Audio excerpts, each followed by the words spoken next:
লক্ষ্মীশা চলুন তাহলে আজকে একটা নতুন রেসিপি নিয়ে চলে এসেছি। আম দিয়ে সাবুর পাঁপড়।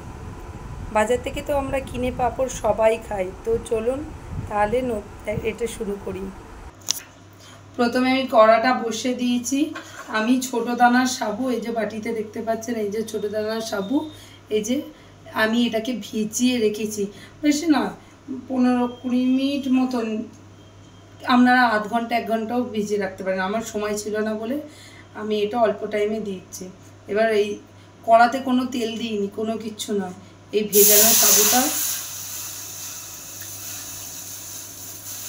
এই যে ছোটো দানার সাবু দিয়ে আমি এটাকে সেদ্ধ করতে দেব।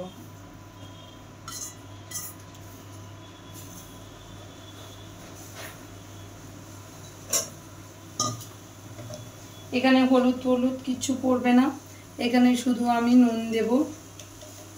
বেশি নুন দেব না, তাহলে সাবুর পাঁপড়টা বেশি নুন হয়ে যাবে। এই যে অল্প নুন দেব, ছোট চামচের 1 চামচ মতো। এটা ততক্ষণ সেদ্ধ হোক। এই যে মিক্সারের জারের মধ্যে আমি কাঁচা আম নিয়ে নিয়েছি। কাঁচা আমগুলো নিয়ে নিয়েছি, এই আমগুলোকে আমি বেটে নেব। তো এর মধ্যে আমি এই কাঁচা আম একটুখানি দিয়ে দেবো, এতটা মতন দিয়ে একটু নাড়িয়ে নেব।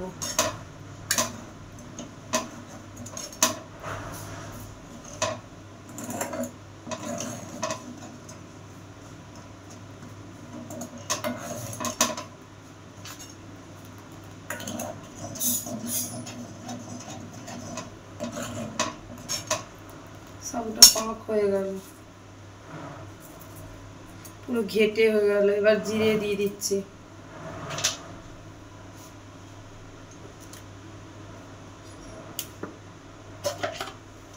এবার আমি গোলমরিচ গুঁড়ো দিয়ে দিচ্ছি।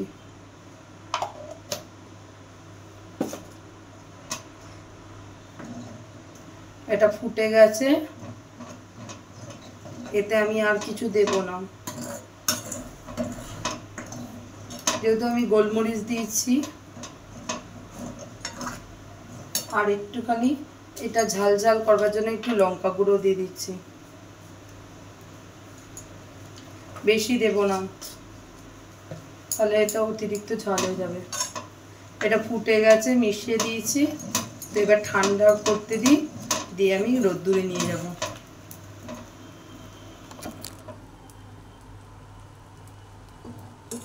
এই যে অনেকে চাল গুঁড়িও মেশায়, আমি চাল গুঁড়ি, অনেকে ময়দাও মেশায়, আমি দিচ্ছি না এসব। এবার চলে এসেছি আমি রোদ্দুরের মধ্যে। এবার প্রচণ্ড রোদ্দুর, আমি দেখতেই পাচ্ছি না গরমটা। এবার আমি এটাকে ঢেলে দেব।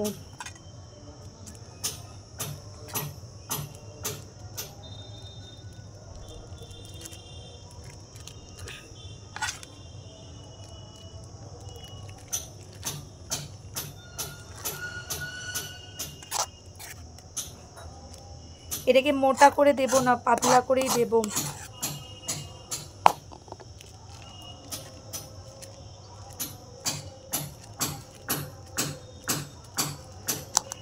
তো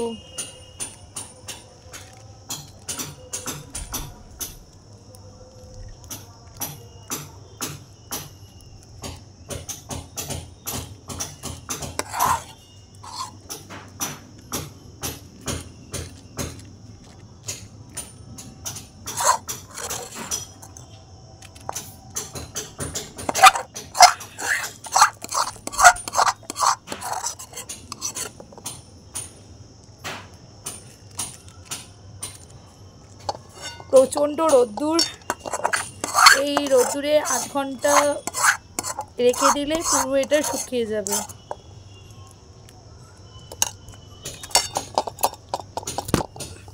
প্রচণ্ড রোদ, আমি দেখতে পেলাম না কতটা আপনারা দেখতে পেলেন, তো আমি বুঝতে পারিনি। দেখতে পাচ্ছেন আমি ঘেমে গেছি। প্রচণ্ড রোদ্দুরে আধ ঘন্টা মতন রেখে দিলে পুরো এটা শুকিয়ে যাবে। বাড়িতে অবশ্যই এটা ভেজে খান। ভালো লাগলে চ্যানেলটা লাইক করবেন, শেয়ার করবেন। ধন্যবাদ। পরের দিন আমি ওটাকে ভেজে দেখাবো।